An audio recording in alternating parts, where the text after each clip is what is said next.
Buenas tardes, hoy nos encontramos con la profesora Luisa Varelas, a la cual le vamos a realizar un cuestionario.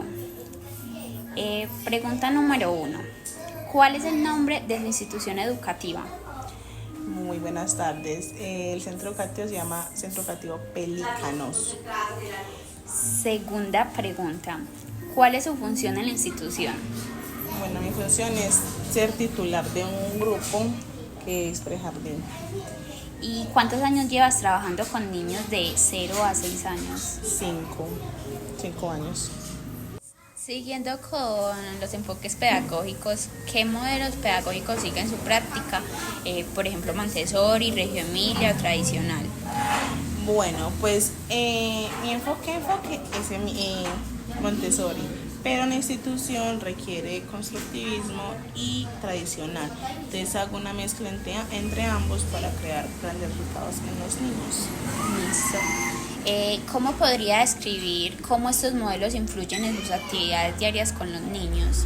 La verdad, la mezcla entre los tres hacen un gran resultado, ya que uno crea niños funcionales y niños pensantes. Entonces, los tres hacen que los niños salgan pues del preescolar con muy buenas bases, tanto para su vida cotidiana como para su desarrollo cognitivo.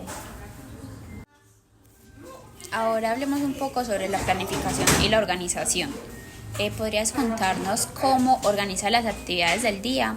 Si hay un horario estructurado o sigue un enfoque más flexible.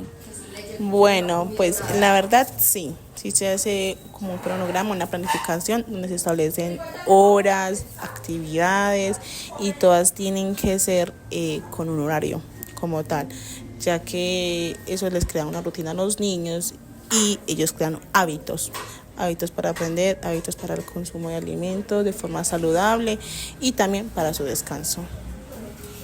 ¿Podría compartirnos un ejemplo de una actividad exitosa que haya implementado recientemente? Pues bueno, recientemente hicimos una actividad con unas cajas en las cuales trabajamos las vocales y una consonante que los niños míos ven, que es la M, ¿cierto? En donde ellos tenían que insertar dentro de una caja la vocal dicha por la teacher. Entonces, por ejemplo, si yo les decía la A, tenían que buscar la ficha y ponerla a donde va. Y cada uno lo hizo súper bien. O sea, todo el aula reconoce, identifica la A. ¿Qué tipo de actividades lúdicas promueven su aula? Pues bueno, yo manejo varias actividades. Si vamos a aprender sobre el espacio, sobre la alimentación, siempre me enfoco en que los niños moldeen, en que recorten, en que rasguen. Por ejemplo, estamos trabajando la alimentación, entonces todos los niños traen una fruta diferente en la cual comparten. Entonces, por ejemplo, esta semana tocó la fruta verde, entonces traen pera, traen todas las frutas verdes y hacemos una mezcla en los cuales todos deben de consumir diferente si al niño le gusta o no le gusta, ya que al ver a sus compañeros consumiendo, entonces consumen la fruta, ellos lo ven como algo bueno, entonces hacen el consumo. ¿Y cómo equilibra el juego libre con las actividades de aprendizaje estructuradas? Por ejemplo, cuando están con bloquecitos que están creando, que edificios, que la piscina, que la pista, siempre uno ahí trabaja como los colores. Entonces, bueno, ¿de qué color hiciste la piscina? ¿De qué color hiciste el edificio? ¿De qué color hiciste el muñeco? Porque a veces crean muñecos con los mismos bloques entre ellos mismos. ¿Qué métodos o estrategias utiliza para estimular el desarrollo cognitivo y del lenguaje? Bueno, en el desarrollo del lenguaje utilizo varias metodologías. Por ejemplo, me gusta mucho cuando los niños no pronuncian muy buenas palabras o letras en general, los pongo mucho a modular los labios y la lengua. Entonces, por ejemplo, que suban la lengua, que la bajen, que la manden de un lado para el otro, que hagan la estimulación con la misma lengua. También con palitos de paleta o con pitillos. Con pitillos también lo realizan. Entonces, por ejemplo, se les pone el pitillo en la boca, ellos tienen que poner la lengua arriba junto con el pitillo. Y eso les desarrolla más el lenguaje. Y cognitivo, Intento mucho que los niños aprendan a través de juegos, entonces utilizo aros, utilizo plastilinas, utilizo Play-Doh, utilizo limpiapipas y ellos mismos tienen que crear lo que uno les va diciendo, pero también dejándolos a su imaginación, cada uno con sus colores, con sus gustos, pero siempre llevándolos como un molde. Ahora hablemos un poco sobre los planes de estimulación y apoyo. ¿Cómo incorpora actividades físicas en las rutinas diarias? Por ejemplo, desarrollo de habilidades motoras, juegos al aire libre. Pues bueno, en motoras siempre les hago circuitos, entonces ellos tienen que subir, saltar, bajar, trepar, arrastrarse, gatear, así sea que ya estén cambiando, pero también los pongo a gatear porque también les ayuda mucho con los reflejos. Y en juegos libres, entonces hacemos juegos tradicionales, juegos con aros, juegos con pelotas, donde ellos tengan que trabajar todo su cuerpo. ¿Y existen actividades específicas que utilice para mejorar la motricidad fina y gruesa de los niños? Pues la verdad existen varias. Le voy a mencionar algunas que en motricidad fina hacen, por ejemplo, rasgado, punzado, amasado. Pues hacen diferentes, hacen varias. Y en gruesa los niños se ejercitan.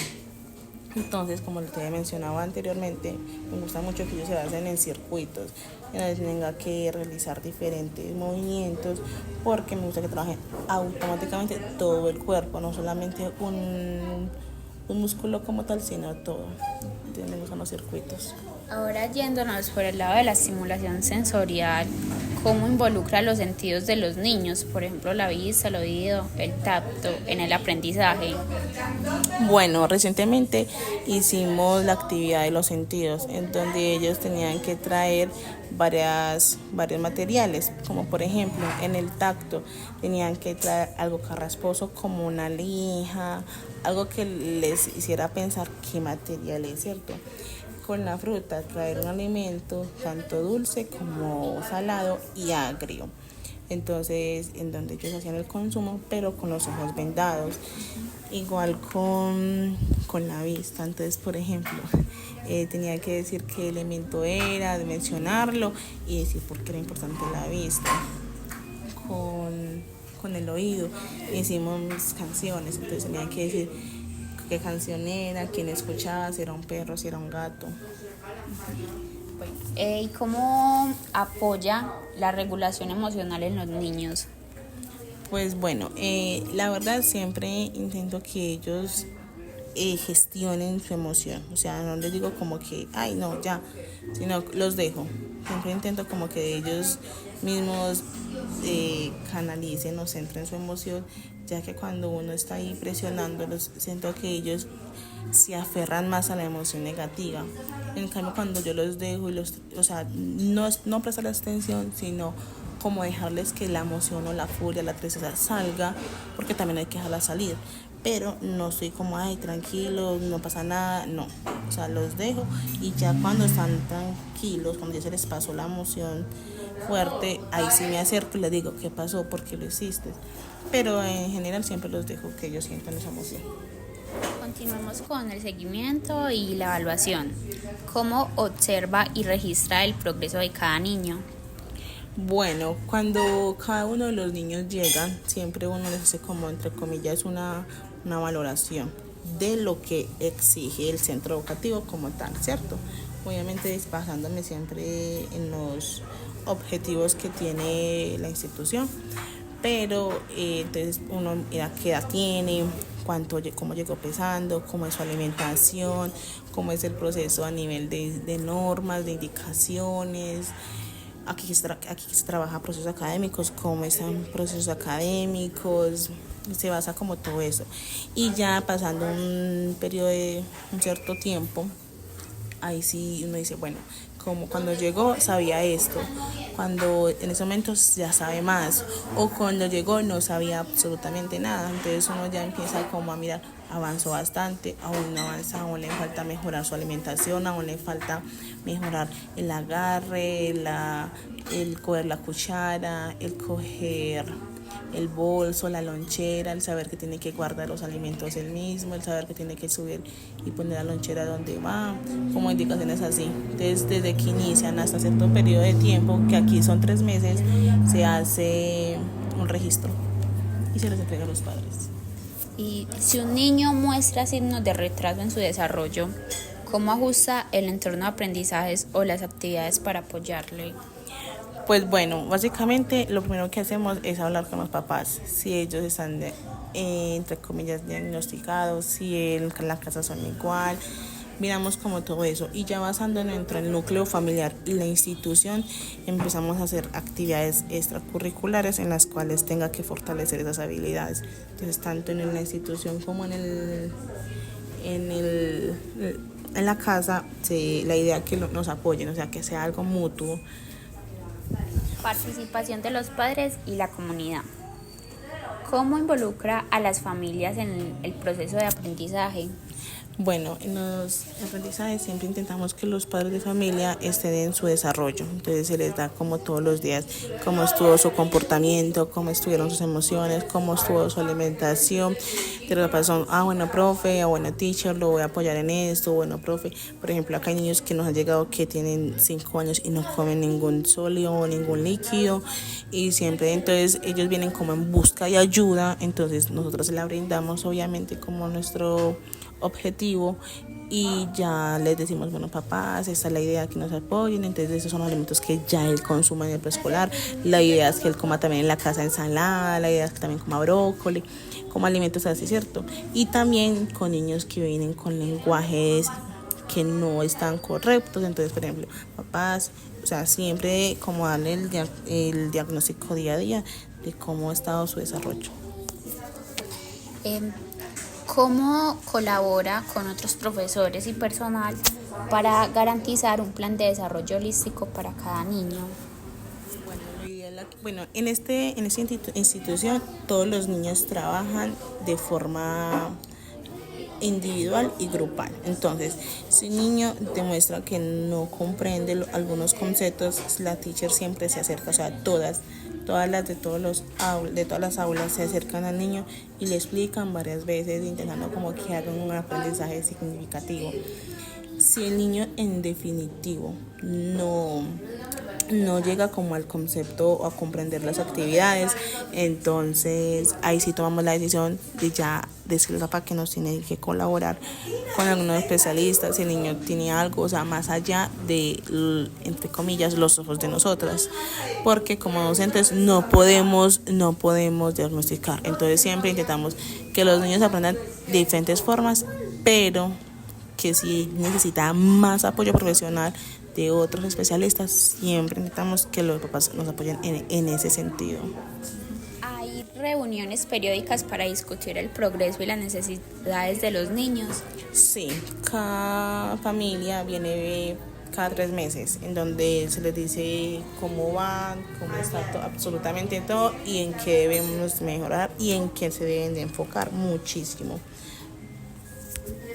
En su opinión, ¿cuál es el aspecto más importante de la educación infantil? Bueno, el más importante considero yo que hay que crear niños sanos, pero también conscientes. O sea, no crearles a los niños una burbuja en que el mundo es perfecto, porque no lo es, sino como enseñarles tanto lo bueno como lo malo. Crear niños que de verdaderamente sean seres humanos conscientes de cada una de las acciones que toman y de cada una de las acciones que reflejan el otro. Ya para terminar, ¿a qué retos se enfrenta a la hora de poner en práctica sus planes pedagógicos o de estimulación? Bueno, la verdad, a varios. Todo depende de las emociones, de cómo vengan, de cómo se sienten, absolutamente todo, porque no puede planear de una forma, pero a la hora de estar en el aula con los niños, no, la verdad no lo hacen. Entonces, son varios retos que como docentes tenemos que enfrentar. Listo, profe Luisa, muchísimas gracias por su tiempo. Dale, con muchísimo gusto.